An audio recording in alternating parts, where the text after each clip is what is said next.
So hey everyone, so welcome to another Surnames interview with an Age Domains expert. So today I have Adams with me, and he's the co-founder of Niche Website Builders. So Adams, it's a real pleasure to have you here. So how are you doing? I'm very well, thanks, Sumit. I'm feeling a little bit fragile today. I went on a stag do over the weekend, and we went go-kart racing. Oh my God, I forgot how fast those are and how intense it is. My shoulders are aching, my arms are aching. Somebody went into the back of me, so I feel like I've been in a car crash. It was fun, but yeah, it was intense. So apart from that, I'm doing great. Thank you. Yeah, that's pretty amazing, man. Yeah. So as we start this interview, why not you just share about yourself to our audience first, and then we can move to the questions regarding Age Domains. Yeah. Sure. So like you say, I run a company with my business partner Mark. It's called Niche Website Builders.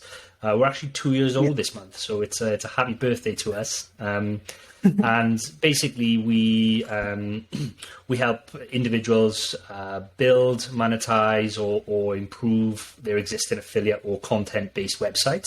So to do that, we offer a full done-for-you service where we'll find an age domain for you, or if you've already got one, we'll build a website on it for you. We write all the content. We've got our own team of over 100 in-house content writers now. They're all based here in the UK, so we don't outsource anything. And then we also offer numerous link building services as well.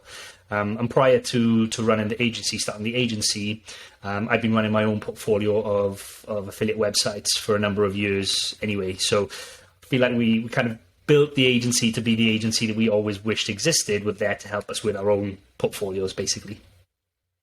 Yeah, that's quite amazing, man.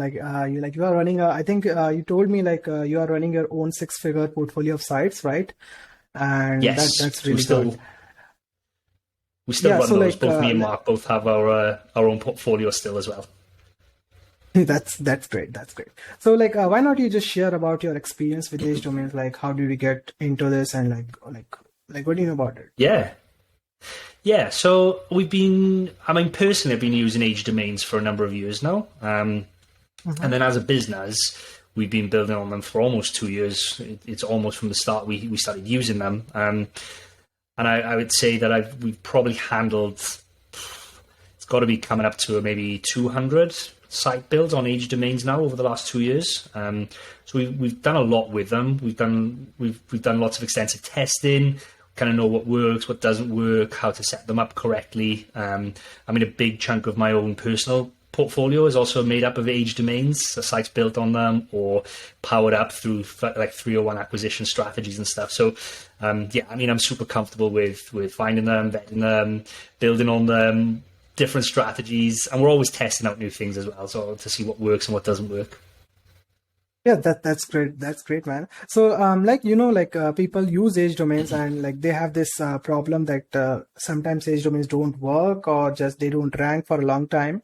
So what's your experience with that? Do you also feel it's the case? Yeah, it is the case with some. So I think it's about I don't know the exact number, but it's about 10% of the time, I think, roughly 10 to 15% of the time, an age domain will really just act like a fresh domain. Like, you've paid the money for an age domain, you think this is great, I'm going to get all the benefits, but realistically, it just acts like a fresh domain. So you don't really get any benefit. The time horizon is the same as it is on a fresh domain. You don't really see much traction for the first kind of 6 months plus, like you would if you just bought a normal domain. But of the 80, 85, 90% of the time that it does work, it works extremely well. So much so, like I say, my own personal portfolio now, I don't ever build on a fresh domain anymore. I feel like the benefit of that 85% of the time far outweighs any of the risk of it just acting like a fresh domain. It's not even a total loss, it just acts like a normal domain. So yeah, that's been our experience with that. Yeah, that's great. Because I have seen people who say the Age Domains have success rate of around 50% or something. So I don't know what's wrong with that, but maybe they have a different vetting process for domain. So how do you evaluate the domains? What's your process? Yeah, I think that's one thing that sets us apart is our vetting process is crazy in depth. And we only ever really cherry pick the best of the best that we can find. So goes through a number of different stages, but I mean, the top level stuff that we're looking at is first one, which is really important, is trademarks. Make sure there's no live trademarks. I think some people will look at a trademark, even if it's live, and say, oh, it's for a different kind of service or a different type of trademark. If it's anything live on there, then we just pass on it straight away. Yeah, it's very risky as well. It is, yeah, especially if you're going to invest in a lot of content and stuff. Like the last thing you want then is to take it down. We then also look at historic traffic. If the site has had a lot of historic traffic, the more the better, really. Although in some situations, in some niches, that's not always the case. Think, for example, if it was a brick and mortar business that typically you wouldn't expect to have a ton of online traffic, but they had a good reputation in the space. So you can take that as sometimes you'd expect a lot, sometimes you wouldn't expect some, but usually more is better. Look at the referring domains. Ideally, we found the ones which have like niche relevant links in there are great and they work really well. However, the ones which have like very strong editorial links as well, like New York Times or BBC or The Guardian or The Independent, as well as relevant links, usually tend to work a lot better. So if you can find a really good mix of like editorial type and niche relevant ones, then that's great. Look at the anchor text to make sure that it's clean and branded. You want to order, if you're in Ahrefs, for example, from highest to lowest referring domain, and you ideally want the first couple to be the brand, whether that's just the brand name or the brand URL, or something to do with the brand. What you don't want to see in there is obvious poor link building in the past, spammy looking anchor text, anything to do with porn or Japanese characters or anything like that. Anything that looks like a red flag, you don't want to look at that. Then also check the site extensively in Wayback. I've seen lots of examples of sites that look great on a metrics perspective, and then you'll find like one instance in Wayback where it's been repurposed for 6 months and then it was expired, and you think it's really easy to miss. And sometimes it's so easy to miss. I remember a client brought us a domain to vet for them, and it looked fine. It looked like a great domain, apart from for a couple of month period on Wayback, it was in the title tag and then the bar along the top, something to do with Viagra. And I couldn't find anywhere else on the site. I couldn't find any outbound links. I couldn't find anything else apart from that title tag, but it's not worth the risk. If you see any kind of red flag like that, I personally feel it's not worth taking the risk. And what else do we check? Check see what keywords it used to be ranking for, to see if you can, it's got to be relevant to the site that you're going to build it on. And then also check out what pages have the most referring domains to them. So go to the best pages by link report in Ahrefs and all of that, highest to lowest. Ideally, you'd like the majority of the links to be to the homepage. Else you've got to do something with those old URLs, whether you repurpose them, whether you redirect them, but you've got to do something to maintain them. So the less individual links to individual pages there are, the better, in our opinion, for an age domain as well. Oh, that's really good. So do you also check for drop status? I think some people do check for it. No, and I think one of the questions that you might have had for me is my thoughts on drop versus expired and things like that. I don't see any difference really in the results that we get with them. It's not even a criteria that we check anymore. I don't find it makes any difference on when we build the site. So but do you check for if the domain was 301 in the past? Yeah, and again, that's another thing which I've seen people talk about, but our experience has been it makes no difference as long as you do all the other steps correctly, as long as you've done all the other due diligence right, and it's good.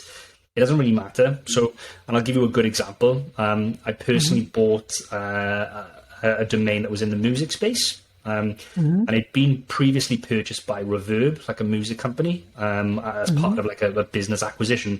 And for a number of years, they'd redirected that domain to a page on their website, reverb.com / I can't remember what it was. And then I bought it. They'd let it expire, and I bought it. And all I did was put up the homepage, and I didn't put any content on there. It's just a blank WordPress install on the homepage. and within a couple of weeks, it was back ranking again for its brand turn, like its brand name again. And there was awesome, literally no content on there. That's crazy. Yeah. Yeah, I mean, like that's really good. So, so what's your best strategy for age domains? Like, there are like many methods people use, right? So, what do you prefer, like, when using age domains? Yeah, we've got two primary uses for age domains. One is obviously to build your site on. The key to building a site on an age domain is obviously that vetting process, and then also the relevance of what you want to build on top. I mean, ideally, if you can match it 1-to-1, then that's amazing. You don't really want to stray too far away from the whole topic. That's one way we use them, and then the other way we use them is for 301 redirect methods. So to power up existing websites, whether that's existing websites built on fresh domains or existing websites built on expired domains. We find it's a very fast and effective way of link building, and also a very cost effective way of link building. If you can acquire an age domain for a couple of $1,000s and it's got a couple of hundred referring domains, it works out a lot cheaper than if you were to buy those referring domains. Yeah, that's totally right. Like, if a domain has like 100+ links and it is costing only like few $1,000, then it is like really cheap if you just compare like cost per link, right? So, okay, so like, okay, so yeah, there's one more question people usually have. So when you buy an age domain, so how do you maintain the relevancy? Like what kind of domain do you think will be like best from the relevance perspective? Yeah, it depends on the niche, to be honest. I mean, ideally, it would be the exact same thing. Like it used to be a blog about how to keep horses, and you're going to repurpose it into a blog on how to keep horses. That would be ideal. It's a 1-to-1 relevance then. I mean, you can go as far as, I don't know, one which is always a tricky one is kind of like restaurant type domains, because you think it used to be about food, but what you have to be careful of is, like, a restaurant site typically is about the business, like a restaurant business, rather than about food. So you have to do a lot of due diligence there to say, well, is this site actually about food, or is it about running a restaurant? Does it have links referring to food, or is it links referring to a business, for example? So I guess that's a restaurant domain is probably the best example I can give of. In one instance, it could be really relevant because they could have had a lot of, could have had a blog on there. They could have been well known for their amazing food, and lots of people talked about them in relation to their food. Or it could be a horrible example because they just had a menu page, contact us page, open our in page, and the links they picked up were because they were a restaurant rather than talking about food, if that makes sense. Yeah, like, but some people don't just not able to find the exact relevant domain. So they personally ask me like if they can go for non-relevant domains. So what's your experience with them? Do you think they work for long term? No is the honest answer. I don't think they do. I've seen plenty of examples in the past where they've done really well for quite some time, and then I follow them in Ahrefs and they just drop off a cliff. I know there's been quite a few interesting ones, shall we say, that have come up for sale in our community recently. I'm thinking back to one that was on Motion Invest that was a domain that used to be about sharks, and someone had repurposed it to be a website about popcorn, like how to make popcorn and that kind of stuff. Just totally irrelevant, and it's working in the short term, but I just wonder how I don't think it's going to work. I think there's a time period for Google to catch up and say, well, this site is no longer anything to do with the old website, and now it's going to come crashing down. So, no, I think relevancy is key when picking a domain. Yeah, that's totally right. So when you pick when you pick any like relevant domain, then how do you maintain the link juice? Like, people have like a really hard time in like maintaining the link juice. So they have this question like, should they like do the redirect or should they like just republish the pages? So like, how do you do that?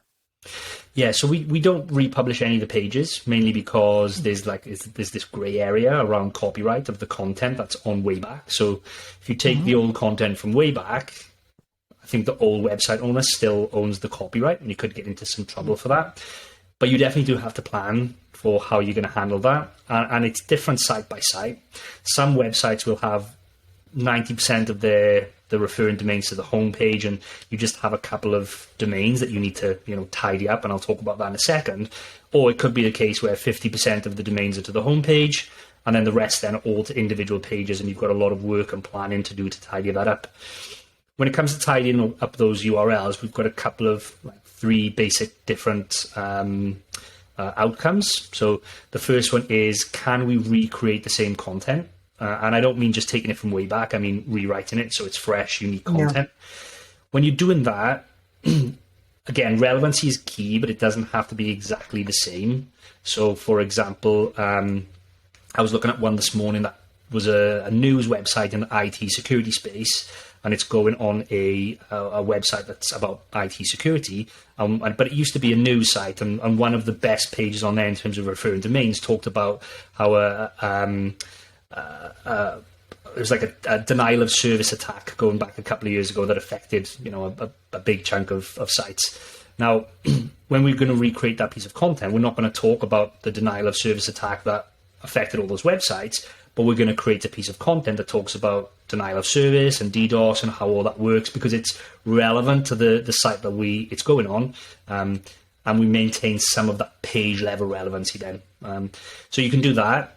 If you can't do that, and sometimes you can't, we try and redirect it to a new piece of content that we're creating. If you can't do that, then it should be redirected to a relevant category page if possible. And then worst case then is that it gets redirected back to the home page. So you still maintain that link power, but you kind of it's almost like a waterfall. This is the best option, second, third, and then back to the home page then. So, okay, that's really nice. Because if you're rebuilding the pages, then it shows the business is live with content, right? So instead of copying from the archive, it's better to rewrite the content, right, in the same relevant topic, right? Yeah, that's great. So, Adam, the age domain has really good links always, right? So what's your link building strategy? Do you build further links? So what's your strategy on it? Yes. So one of the benefits of using obviously an age domain is that it already has all these pre-existing links. So I don't think there's a need necessarily in the short to medium term to do link building. However, if you've got the budget and the capacity, then I would always recommend it for as early as you can. And we do a couple of different link building methods. When we push the site live, if the budget's there, then we would run a shotgun skyscraper campaign on this. So this is the authority hacker, basically their method of creating a skyscraper piece of content that covers a topic very much in depth. And then we would go out and research other websites that we think would be interested in linking back to it, and then running a manual outreach campaign to try and get links back to that piece. So we would do that all at the start, while the content that we've published is starting to rank and starting to get some traction. And then we would come back a couple of months in once that's happened, and then we would start looking for opportunities to do guest posts or niche edits. So if, for example, we publish a piece of content 4 months ago and now it's sitting at the bottom of page 1 or the top of page 2, and it makes sense for us to want to rank that because it's worth it from a financial perspective, then we would start to look at some guest posts and niche edits to individual pages. The other thing which we've just launched is our new Haro service, so help a reporter out. And I think this is going to be awesome in building up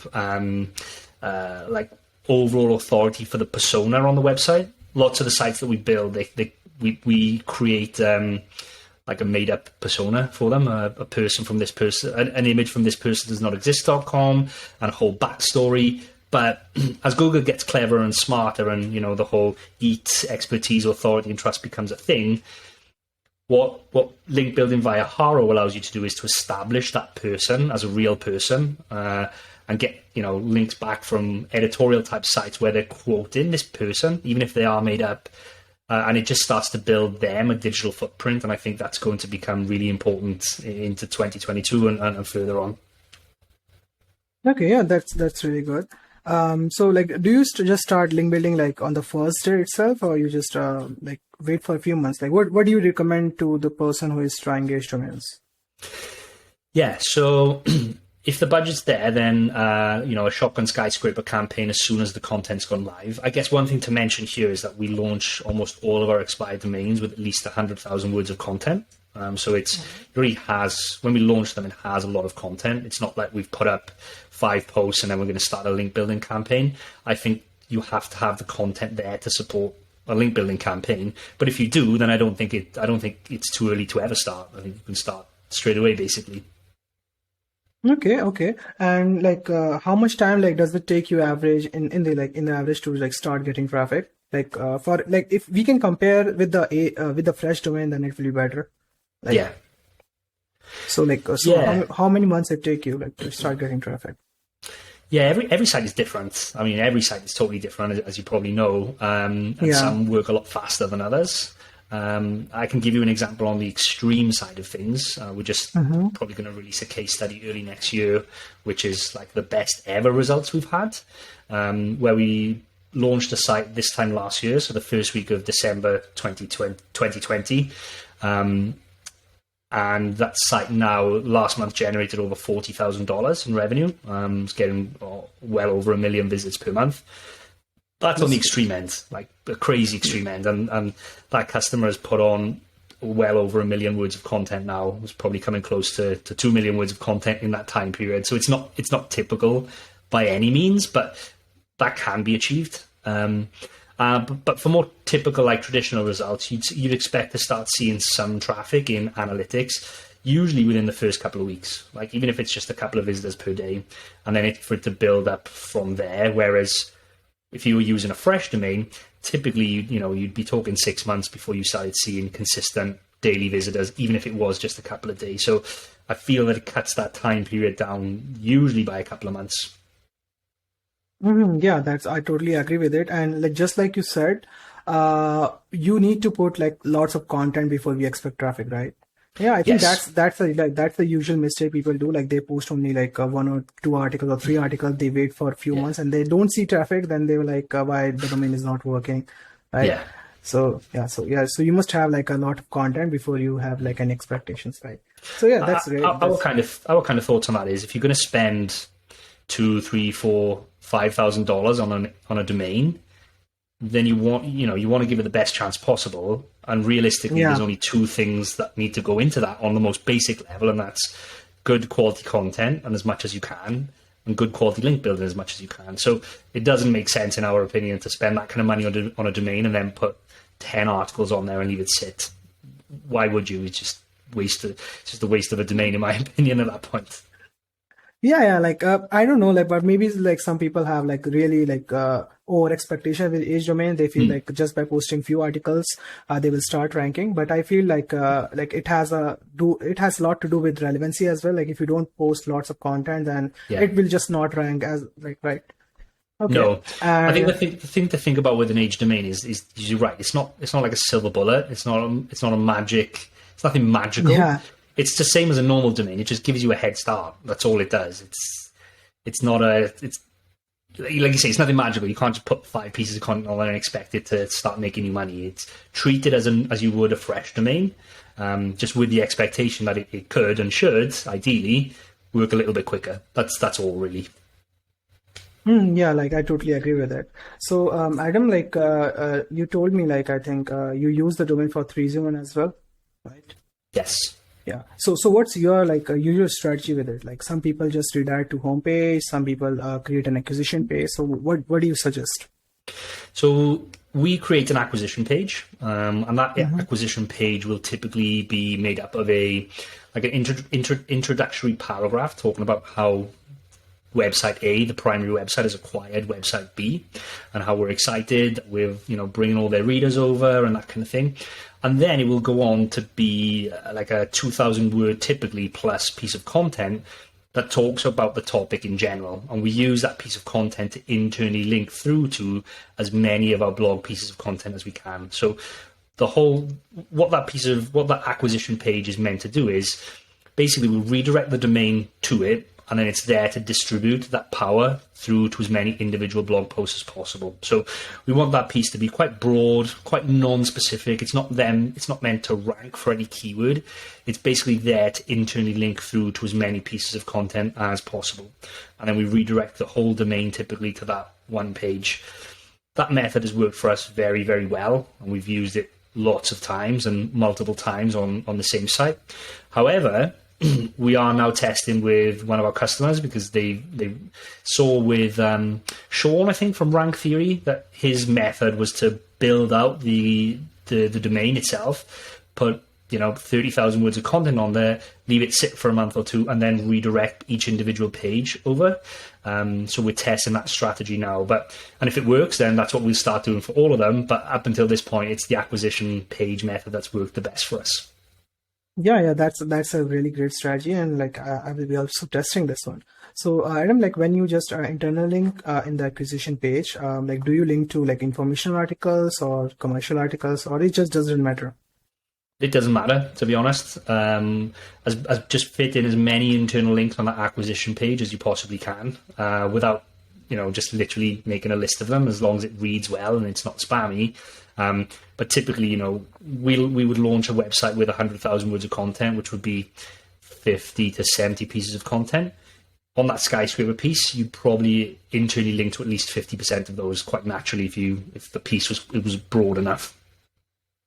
Okay, and like, do you have any like limits when you do the 301? Like some people say like you can only do 2 or 3 redirects. Yeah, no, we haven't. We haven't run into any issues yet. So we've done one with over 6 redirects to one site, and it's been fine. And then there's another website which you can check out after you watch this video, called ivisa.com, just the letter I, visa.com. And those guys I think have got over 200 redirects to their website, and it's a great example of. It looks like they've done it the right way. They've redirected them to individual acquisition pages or to individual category pages, but they're in a very competitive space and they seem to be doing very well. And they've done this acquisition strategy in a very big way.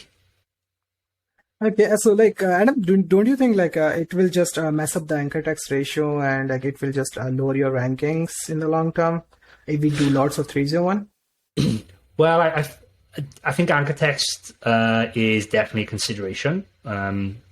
You always need want your primary anchor text to be your branded URL, ideally. But you can overcome that with building pillow links, like whether that's citations or Web 2.0 links, like low-level link building, just to maintain your anchor text. The primary anchor text has been the branded original domain. It's definitely a consideration, but I think if done right, then it should have there's no real long-term impact. I think where it gets messy is if your primary anchor text is a totally different brand or URL to what your primary domain is, and then Google will just get confused.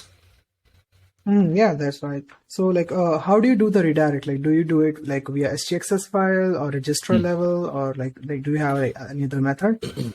So we used to handle them all via Cloudflare. So put into Cloudflare and do the redirect there. However, recently we've been doing more and more just at the registrar level, and that seems to work just as well. So, and the reason we did Cloudflare to start with was that someone told us it works better than the registrar level, and we were like, okay, well that's what we're going to do. But then we've been testing it, and it doesn't seem to make any difference. So just straight from the domain, the registrar is fine for us. Okay, that's pretty nice. So, so many people are really interested in using age domains, right? And the biggest fear is like they are just afraid of failure, right? So, what's the best tip you would like to give to someone who is just trying age domains and is going to invest like few $1,000s on a single domain? So, what's the best tip for that person? So, budget carefully. Budget enough that you've got enough to continue investing in the website. I see lots and lots of people put a little bit of money in, wait for it to take off, and then it might not happen, and then they think, oh well, this is rubbish, it's a failed project, I'm giving up. You need to have enough budget set aside to give it a real go, and typically that means lots of content and lots of links consistently over a certain time period. The longer the better. I think consistency is key. Not just working with age domains, but with any domain. You need to almost always be adding good quality content, and you need to almost always be doing good quality link building for a site to be successful. I mean, it doesn't get any much more basic than that. I mean, there's all the nuances around selecting the right keywords and the types of link building, but at a high level, you just always need to be consistently adding content and building links. Okay, yeah. So, like if someone is starting a project, and so like how much percentage of the budget he should assign to an age domain? Is it 20%, 30%, 50%? Like, what do you think? Yeah, I don't know how I would allocate it on a percentage wise. Or Like I maybe you can mentioned, just tell like the dollar. You can just say like average amount, like maybe yeah, $2,000, $5,000. What do you think? just on the domain itself, you mean? Yeah. It depends. That's probably a really frustrating answer.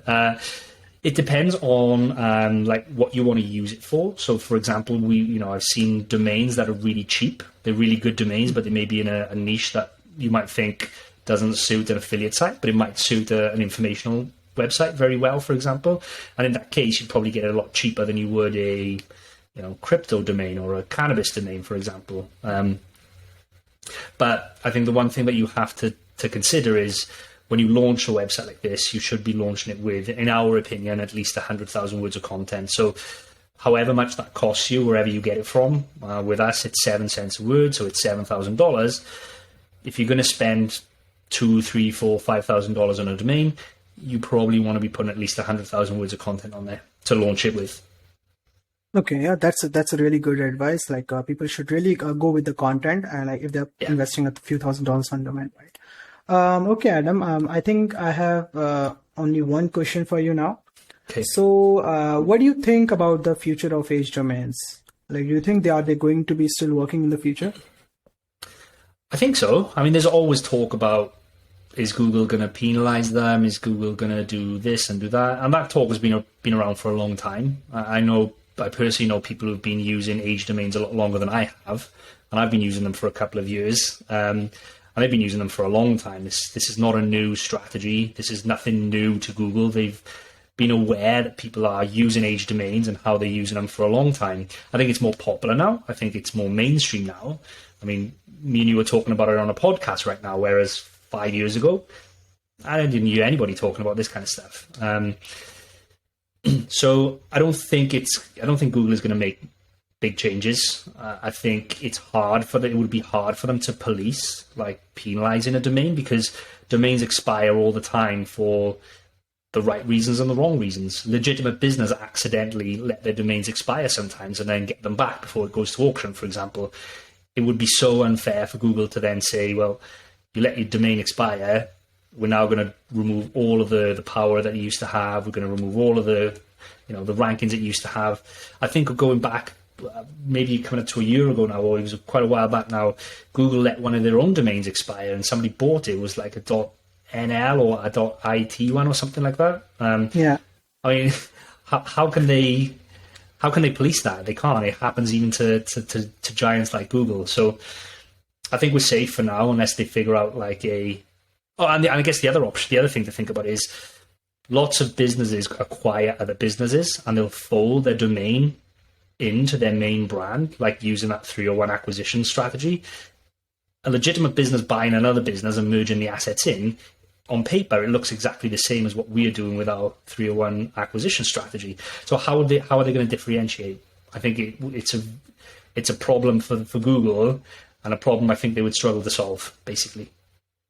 Yeah, that totally makes sense, because I also think like age domains are very natural thing, and like people are using it for like a decade already, right? Yes. So okay, I think that's all for now, and that's really awesome. So Adam, like if someone is like interested in purchasing age domains, content, or done for you sites, or maybe link building, so how they can contact you? Yeah, so you can come to our website, which is www.nichewebsite.builders. On there as well, there's also like a live chat feature. So if you wanted to chat to us, you can chat to us there.